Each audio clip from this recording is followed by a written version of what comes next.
Halo teman-teman, bantu channel ini untuk berkembang ya. Klik tombol subscribe dan jangan lupa untuk like and share video ini. Terima kasih dan selamat mendengarkan.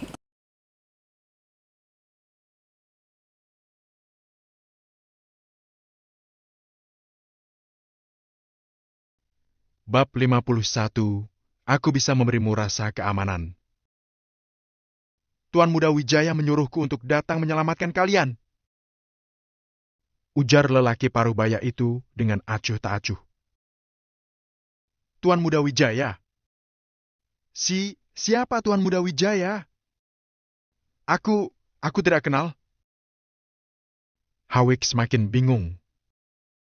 Kenapa muncul satu Tuan Muda Wijaya lagi? Hehe, Tuan Muda Wijaya adalah orang yang mulia. Bagaimana orang sepertimu bisa ingin mengenalnya lalu bisa mengenalnya begitu saja? Tapi Tuan Muda Wijaya adalah sosok yang ramah dan acuh tak acuh. Kamu juga belum tentu bisa mengenalinya kalau berdiri di depanmu. Aku tidak akan berbicara panjang lebar lagi. Tuan Muda Wijaya hanya menyuruhku memberitahumu untuk jangan mengulangi kesalahan yang sama lagi. Selesai mengatakannya, pria paruhbaya naik ke sebuah mobil Mercedes-Benz hitam di tepi jalan, kemudian melaju pergi. Hawik tertegun di tempat. Siapa Tuan Muda Wijaya itu? Kenapa dia mau menyelamatkannya? Sejujurnya, Hawik tidak memiliki kesan yang baik terhadap orang bermarga Wijaya karena Valentino Wijaya. Namun, Tuan Muda Wijaya ini bukanlah orang yang sederhana. Hawik juga pernah mendengar bahwa Maple Rain Real Estate adalah perusahaan cabang dari keluarga Wijaya di kota Miracle. Jangan-jangan Tuan Muda Wijaya yang dimaksud pria paruhbaya itu adalah Tuan Muda keluarga Wijaya. Namun, dia pasti tidak mungkin mengenali Tuan Muda Wijaya ini.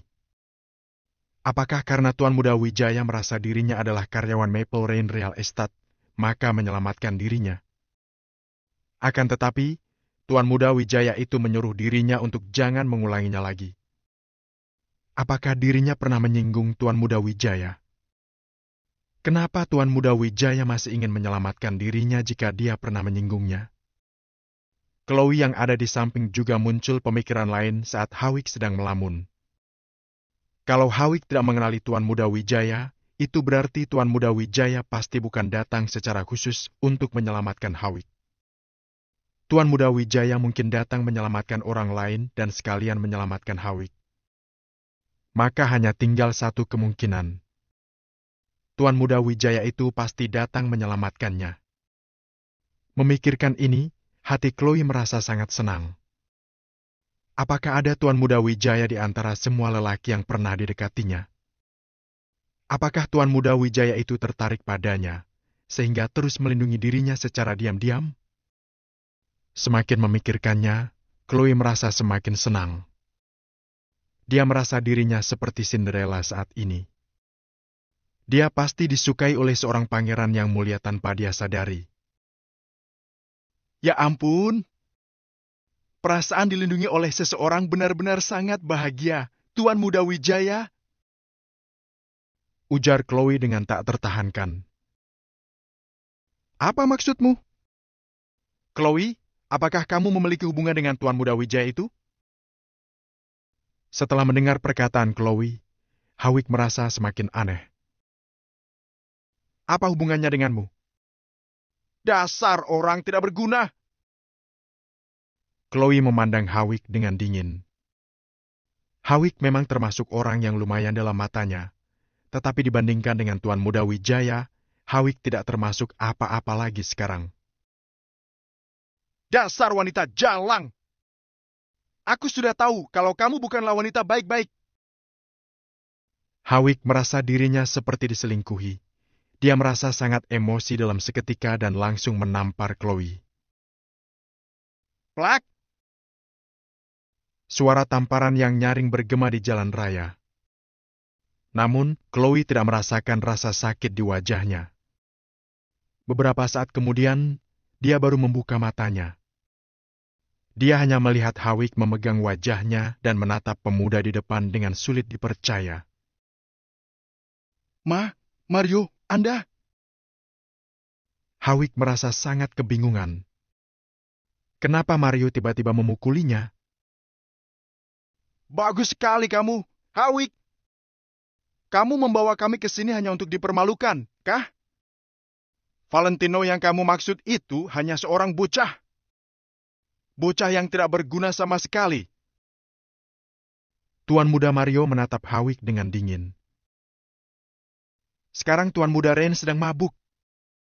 Aku beritahu kamu, masalah ini tidak akan berakhir begini saja.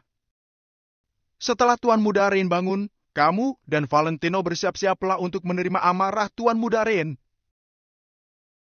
Selesai mengatakannya, Tuan Muda Mario langsung mengangkat Rain masuk ke dalam mobil dan meninggalkan tempat ini. Hehe, orang tidak berguna bahkan masih ingin memukuliku. Aku adalah orang yang dipilih oleh Valentino. Kamu coba saja sakiti aku. Chloe juga tersenyum sinis, lalu pergi. Hanya Hawik yang merasa hatinya sangat pahit. Jelas-jelas Valentino adalah orang yang tidak berguna. Kenapa dirinya tidak pernah bisa memberinya pelajaran? Valentino memiliki sihir apa sebenarnya? Kalau tidak, kenapa dirinya terus ditindas oleh Valentino beberapa kali? Dalam kamar Valentino dan Angel muncul gambaran yang sangat aneh. Angel duduk di tepi kasurnya sambil menggoyangkan kedua kaki kecilnya yang tidak mengenakan sandal dan matanya menatap ke arah kamar mandi. Sedangkan Valentino yang sangat mendominasi tak tertandingkan di bar sebelumnya. Sekarang temperamennya yang mendominasi telah menghilang dan muntah dahsyat dalam kamar mandi. Angel tidak tahu bagaimana suasana hatinya. Mungkin menggunakan kalimat tidak bisa tertawa juga tidak bisa menangis untuk mendeskripsikan situasi saat ini baru cocok. Melihat penampilan Valentino sedang muntah dalam kamar mandi, Angel tiba-tiba merasa bahwa Valentino seperti ini lebih nyata. Bahkan merasa sedikit lucu. Bukan, aku pikir kamu baik-baik saja, kan? Ujar Angel dengan lemah. Tidak apa-apa. Mendengarnya, Valentino mendongakkan kepalanya. Kamu coba minum puluhan gelas kalau baik-baik saja. Wek, sandiwaramu begitu mirip di depan mereka sebelumnya. Aku pikir. Angel menjulurkan lidah kecilnya. Jika menggabungkan penampilan Valentino begitu mendominasi saat minum arak sebelumnya dan muntah dahsyat tanpa memperhatikan citranya lagi sekarang, Angel benar-benar tidak bisa tertawa ataupun menangis. Mungkinkah tidak minum? Sebelum pergi aku sudah tahu bahwa itu ada perjamuan Hongmen, kamu malah tidak percaya. Valentino merasa tidak berdaya. Angel merasa sedikit canggung. Dia benar-benar bersalah terhadap Valentino mengenai masalah ini. Setelah terdiam beberapa saat, Angel berjalan ke dalam kamar mandi tanpa mengenakan sandal. Dia menjulurkan telapak tangannya dengan ragu-ragu, tetapi pada akhirnya dia meletakkannya ke punggung Valentino. Kemudian telapak tangannya yang putih menepuk punggung Valentino dengan lembut. Mungkin semua ini tidak seburuk yang kita pikirkan. Hawik mungkin memang hanya ingin memperkenalkan teman untuk kita. Valentino memilih untuk tidak berbicara lagi. Angel adalah orang yang keras kepala. Meskipun telah gagal, Angel juga tetap ingin terus maju hingga berhasil. Kenapa kamu tidak berbicara? Apakah kamu juga merasa sedikit masuk akal? Mengenal lebih banyak teman tidak ada sisi negatifnya dan juga bisa membantu perusahaan. Angel terus berkata, selama ada kamu, perusahaan keluarga Kusuma juga akan semakin baik. Meskipun tanpa bantuan dari mereka. Valentino terdiam sejenak, lalu terus berkata, terus, jangan berharap orang-orang itu akan memberimu bantuan. Aku sendiri sudah bisa memberimu rasa keamanan. Mendengar perkataan ini, tindakan Angel menepuk punggung Valentino tiba-tiba berhenti. Mata Angel penuh dengan keterkejutan dan rasa terharu. Apakah Valentino bisa memberinya rasa keamanan yang dia butuhkan? Di masa lalu, perkataan ini mungkin hanya sebuah lelucon.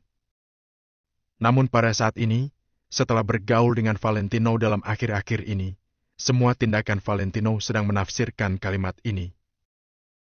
Tidak peduli bantuan dalam karirnya atau saat Hawik melecehkannya, serta saat membantu dirinya minum arak, Valentino telah melakukan semua yang seperti dikatakannya itu. Valentino memang bisa memberikan rasa keamanan yang dia inginkan, meskipun miskin. Bagaimanapun juga, Hawik adalah karyawan Maple Rain Real Estate. Aku khawatir dia akan menjelek-jelekan reputasi perusahaan keluarga Kusuma nanti dan akan memengaruhi kerjasama.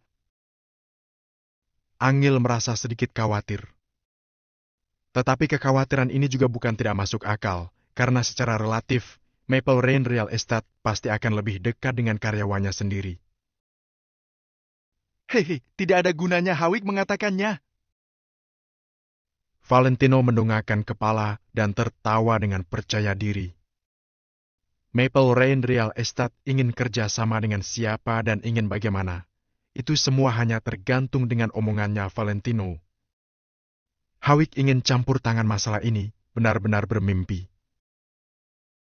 Hadeh, mungkin baik-baik saja. Aku lihat penanggung jawab Maple Rain Real Estate bukanlah orang yang buruk.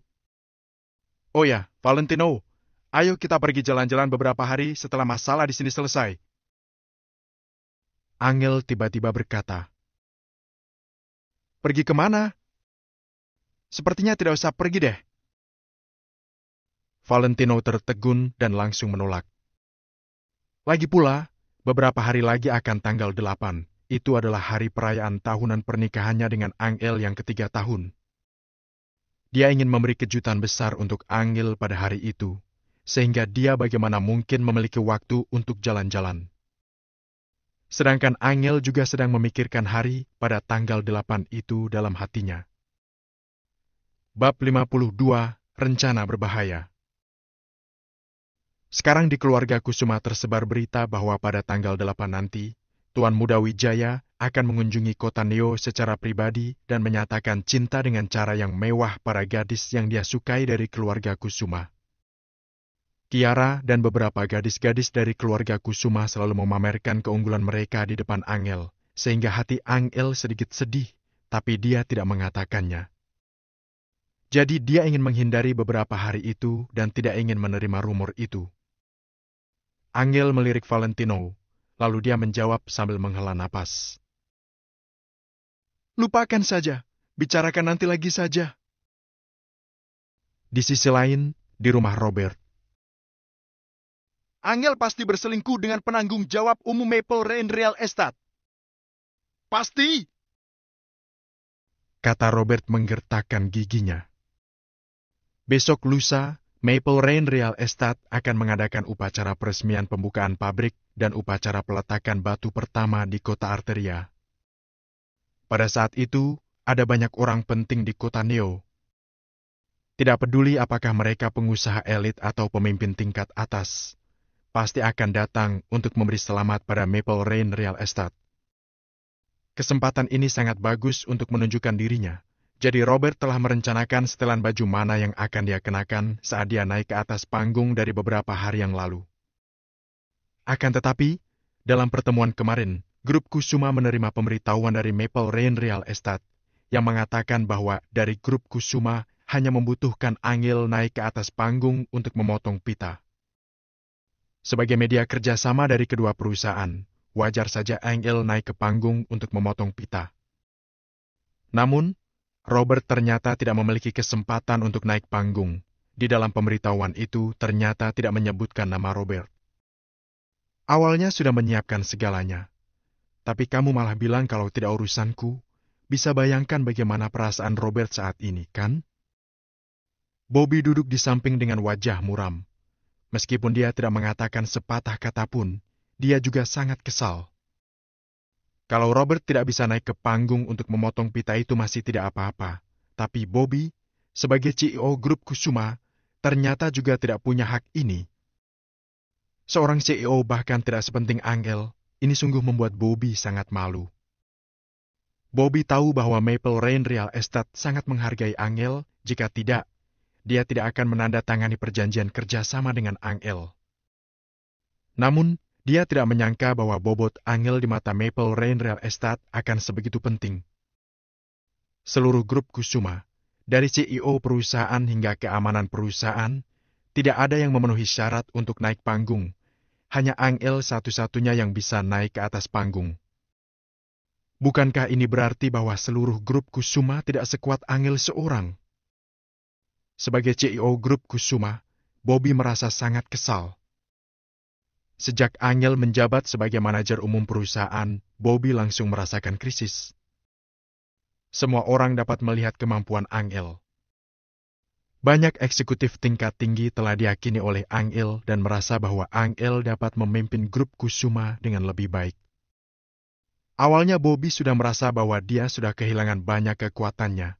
Tapi sekarang ketika dia tahu bahwa dia tidak memenuhi syarat untuk memotong pita di atas panggung, kemarahan di hatinya tidak dapat dijelaskan dengan kata-kata. Sepasang ayah dan anak itu telah menahan untuk waktu yang begitu lama dan sekarang benar-benar tak tahan lagi.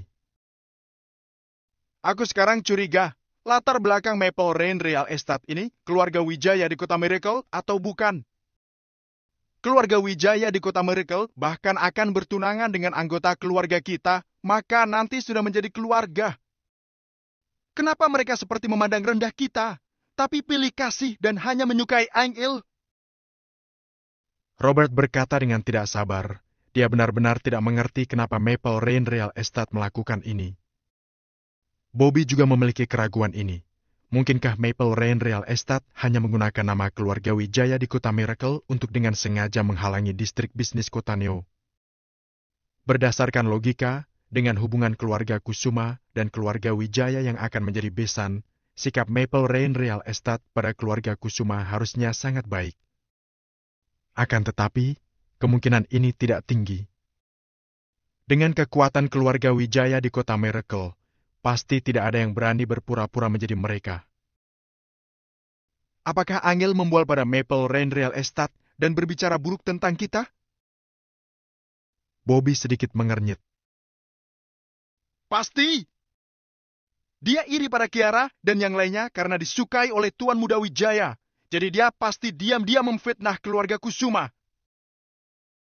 Robert juga marah.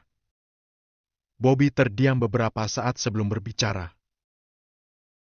Pada upacara peletakan batu pertama lusa, semua anggota keluarga Kusuma akan hadir untuk menunjukkan rasa hormatnya terhadap Maple Rain Real Estate.